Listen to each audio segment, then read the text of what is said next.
Hey guys, it's Attorney Al Jumrani and welcome back to the House of Law live here in Boracay.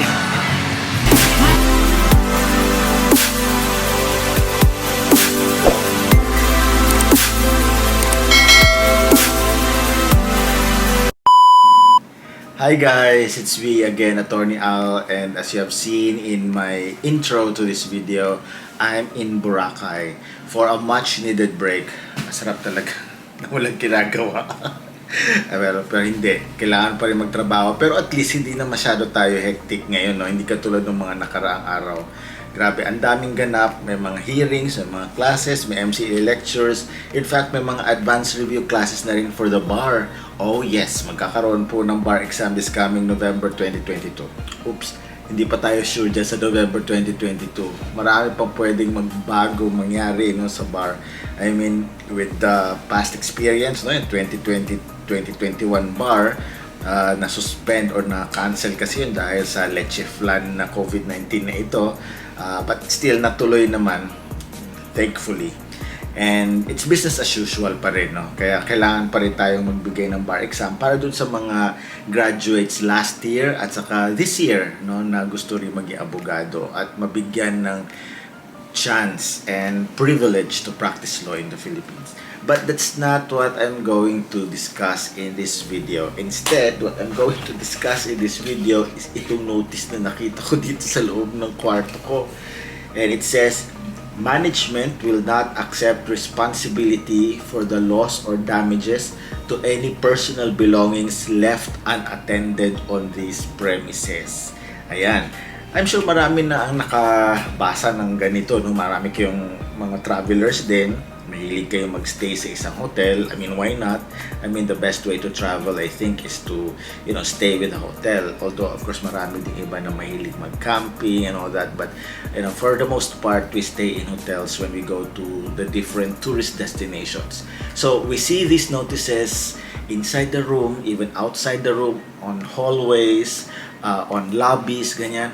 But I'm sure you take that for granted, no? Hindi nyo pinapansin kasi you think like you know everything. But the thing is, this notice is very significant in case of actual loss. So, ngayon pag-aaralan natin kung ano ba talaga ang liability ng hotel ayon sa batas. First, let's discuss the nature of the contract or the relationship between the hotel and hotel guests. Definitely, it's a contract of services. Bakit? Because the hotel offers services to the hotel guests, and the main service is to provide rooms para makatulog, no, or makapagstay doon ang mga hotel guests. In addition, may mga restaurant services, may gym, may spa, at saka sometimes din yung pool services na in-offer din sa mga hotel guests. At any rate, karamihan, if not all, of these hotel guests bring with them personal belongings, valuable personal belongings like laptops, computers, cameras, cash, jewelry, at saka mga damit, no? So, syempre, pag nawala yan, naku, ang laking sakit no? Especially because these are, valuable things, invest ka ng pera dyan. Now, some things may not be as expensive as these gadgets, these laptops and all that, but they may be valuable to the person of the hotel guest because they're special. So, ngayon, anong pananagutan ng hotel pag nawala ito? Okay, so una-una, we have to know that under the law on deposit, the relationship between the hotel and the hotel guest is that of a necessary deposit. Meaning to say it's mandatory, no? It's compulsory, one that is created by law by reason of the contract of the services offered by the hotel to the hotel guests. So, what is a deposit muna before we discuss the necessary deposit? A deposit, according to Article 1962 of the Civil Code, is a contract whereby a person called the depositor delivers a thing to another called the depositary for the principal purpose of safekeeping it with the obligation of returning it when demanded.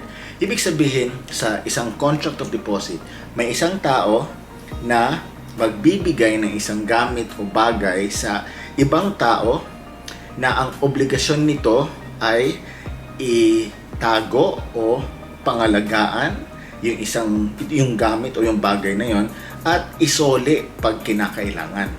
So in the case of, let's say, safety deposit boxes or hotel warehouses, 'di ba, a person deposits something or delivers something, ilalagay doon sa safety deposit box na yon or doon sa warehouse para pangalagaan, para itago, no, to store it.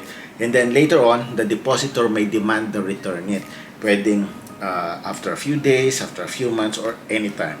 Now, this is different from the deposits in banks, tulad ng savings accounts, time deposits, because those bank products or bank deposits are governed by the laws on loans. Bakit loans? Kasi nagagamit ng bangko yung pera ng depositor para ipahiram sa iba or para din gamitin ng hotel ng bank para sa kanyang mga expenses. At ang kapalit nun ay interest. Ayan. So anyway, so let's go back to this hotel-guest relationship. So according to Article 1998 of the Civil Code, the contract is a necessary deposit. So Article 1998 states that the deposit made by travelers in hotels or inns shall be regarded as necessary. And because it's a deposit, may mga pananagutan ang hotel keeper or yung hotel doon sa traveler or doon sa guest. Pero kailan nagiging liable or kailan mananagot ang isang hotel keeper as a depositary? So these are the elements of the necessary deposit, no, to impose on the hotel such liability as a depositary. So first, according to Article 1998 pa rin, first, these hotel keepers must have been previously informed about the effects brought by the guests. At pangalawa, these guests must have taken the precautions prescribed regarding their safekeeping. So, very simple lang, no? Dalawa lang yan. Pero, kailangan these should be present in the situation. So, ginagawa nyo ba to? Pagdating nyo doon sa hotel, sinasabi nyo ba sa hotel na, ay, may dala po akong laptop, may dala po akong 100,000 pesos cash, ay may dala po akong alahas. Sinasabi nyo ba yon? Well, obviously hindi, di ba? But you have to, okay? Because yun ang sasabi ng batas. To hold the hotel liable, you have to tell the hotel that you're bringing with you personal effects, valuable or not valuable. But if you want the hotel to be liable for loss, you have to inform the hotel. Now, alternatively, some hotels ask you if you're bringing with you these personal belongings or these valuable effects.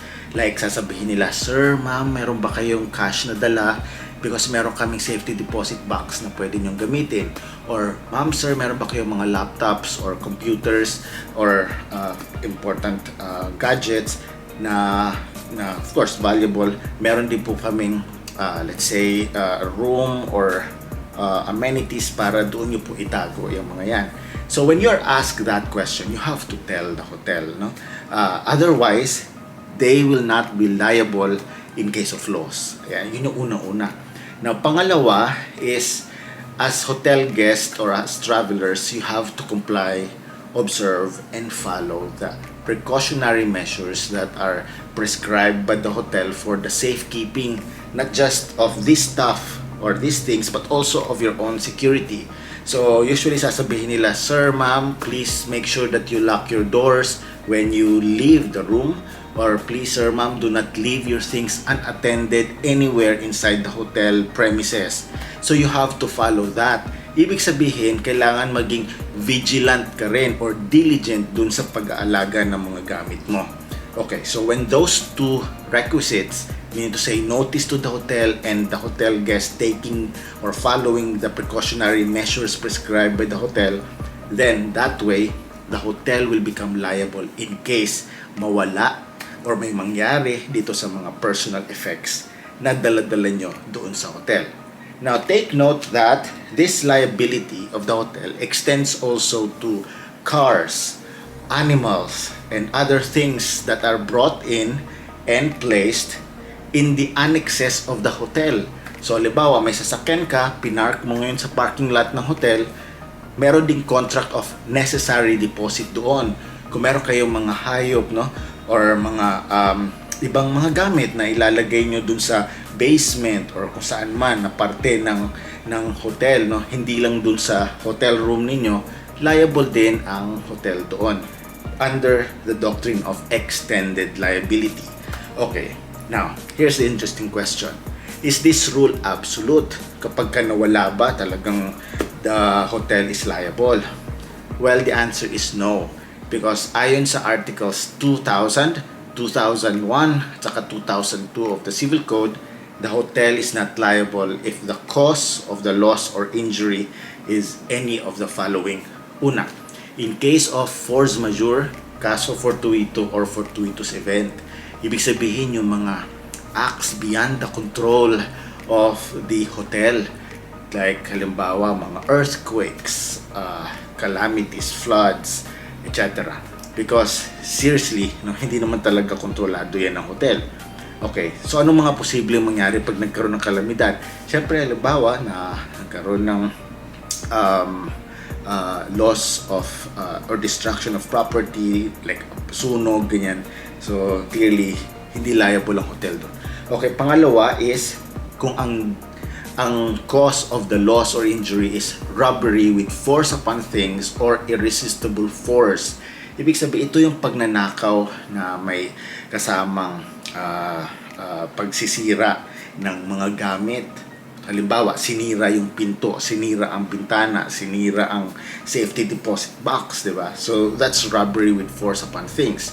Pwede din if the cause of the loss is irresistible force or intimidation of persons. Halimbawa, yung hotel guest, naglalakad siya sa hallway, tapos may lumapit, tinutukan siya ngayon ng kutsilyo, ganyan. So, dahil doon, ayun, nakuha yung gamit niya. So, that's robbery with force, with irresistible force or intimidation. So, hindi liable ang hotel doon. Liable ang hotel instead on simple theft. Ibig sabihin yung pagnanakaw without any force upon things or intimidation of persons. No, so halimbawa, yung nakabukas yung pinto ng hotel mo tapos may pumasok, kinuha ngayon yung laptop mo, the hotel is liable there.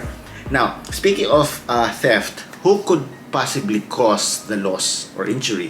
So ayon sa batas, the hotel will be liable if the cause of the loss or injury is a servant or employee of the hotel or a stranger. Ibig sabihin, kahit na ang taong nagnakaw ng gamit ay ibang guest ng hotel, liable pa rin ang hotel doon. So, hindi lang to limited dun sa staff ng hotel. So, yung stranger, ang sabihin nun, any third person. So, kahit yung mga passers-by, kasi may mga hotel talagang open to the public, no? Pumapasok yung mga ibang tao para kumain doon or lumulusot lang doon, no? Para tumawid sa kabilang property or tumawid sa kalsada na katabi ng hotel. So, yung mga taong yun, those are still under the jurisdiction of the hotel. So, if any of those persons turned out to be the thief, the hotel will be liable. Okay. Now, the third cause where or when the hotel keeper is not liable is if the cause is due to the act or acts of the guest himself. Ibig sabihin, because he was negligent, yung gamit niya naiwan niya dun sa hotel, sa pool ng hotel, at dahil doon nawala. So that's the problem of the guest, hindi na problema yun ng hotel. Okay, at ang panghuli ay when the cause of the loss or injury is the character of the thing. So if the thing is, let's say, perishable or parang sa Mission Impossible na merong self-destruct mechanism, ayan, so syempre wala nang control doon yung hotel, no? So the hotel will not be liable. Okay, so please take note of those instances when the hotel is not liable. But the burden of proof, no, that the loss is not due to or not caused by the hotel is upon the hotel. Kasi the default is pag na-meet na natin yung requisites na notice to the hotel as well as following the precautionary measures, automatic the responsibility is already upon the hotel. So the hotel, since siya yung may defense, no, na hindi daw siya liable, siya ang may burden na patunayan na ang dahilan ng pagkawala ng gamit ay isa doon sa mga nabanggit under Articles 2000, 2001, and 2002. At eto na ngayon, itong tungkol dito. Ayon sa Article 2003 of the Civil Code, hotel keepers cannot free themselves from responsibility. Ano ibig sabihin nun, cannot free themselves? Hindi nila pwedeng sabihin na, hindi kami liable dyan. Okay? Because the law imposes on them the duty. So they cannot abrogate or they cannot renounce that obligation because it's a positive duty imposed by law. Kaya sabi ng Article 2003 of the Civil Code, any stipulation suppressing or diminishing the liability of the hotel keeper shall be void. Okay, so ngayon, hindi ko naman sasabi na entirely mali talaga itong mga notices na to, no? Because this should be taken in the proper context. If this type of notice is to be taken on face value, talagang hindi po pwede. You cannot, as a hotel, you cannot say, we're not responsible for any loss in this hotel, no? Because the law imposes that duty na you are responsible, especially if na-meet nga natin yung dalawang requisites ng notice as well as taking the precautionary measures, no, on the part of the hotel guest. So if those elements are present, then again, as I've said, the hotel keeper is liable. So dito, kung babasahin natin ulit, ang sabi, shall not be liable for the loss or damage to any personal belongings left unattended. Okay. So, ibig sabihin, it will fall under yung act or acts of the guest. Okay? Act or acts of the guest as one of the exceptions to the liability of the hotel under Articles 2000, 2001, 2002. So, if the guest left the thing unattended, so negligent na siya doon. So, hindi na liable ang hotel. Now, there are other variations of this kind of notice. Halimbawa, the hotel shall not be liable if the guest fails to comply with the precautionary measures. So, ibig sabihin nun, hindi kasi na-meet yung pangalawang element. Diba? So, again, the hotel will not be liable there because in the first place, the contract of necessary deposit did not exist. So, any of these notices should be taken in their proper context. And these notices shall be interpreted to mean only those grounds under Articles 2000, 2001, and 2002. Okay? So, I hope malinaw yun. When you find these notices, again, isipin nyo agad, ang ibig sabihin lang nito ay yung mga nasabi sa batas na causes of loss or injury na hindi attributable to the hotel. Again, tulad ng caso fortuito or force majeure, robbery with force upon things and intimidation or irresistible force upon persons, acts or negligence of the hotel guest, and the nature or character of the thing. Ayan. So, tandaan nyo po lagi yan. So, my advice is when you stay in a hotel, you inform the hotel of your personal belongings and ask the hotel of the precautionary measures that they have in order to protect, of course, your own safety as well as the security and safety of your staff. And then, as hotel guest, you have to follow these.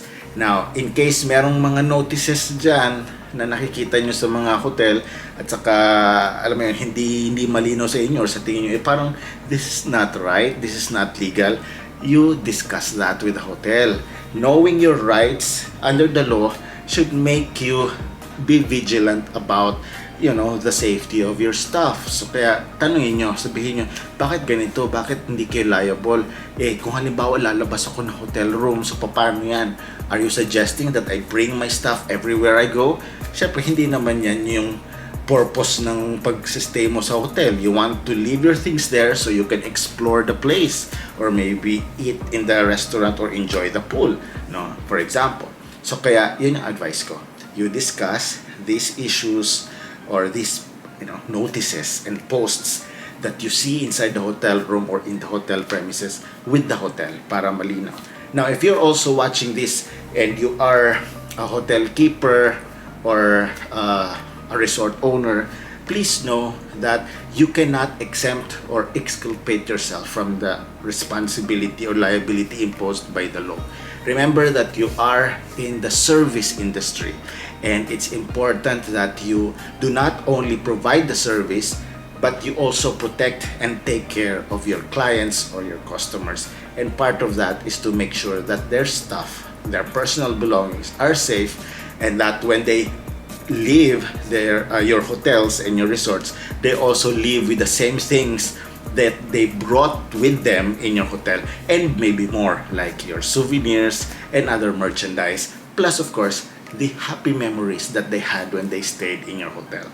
Ayan, so speaking of happy memories, I'm going to sleep now, and tomorrow will be another day and for me to make my own happy memories here in Boracay.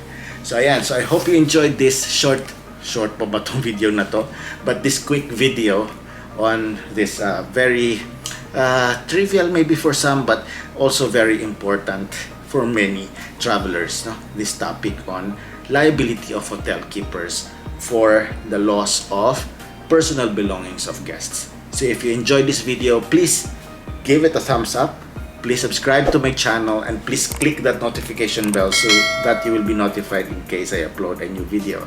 So sa susunod, I'll see you again in my next video. Laging tatandaan, isip ay buksan, alamin ang batas. So okay na yun.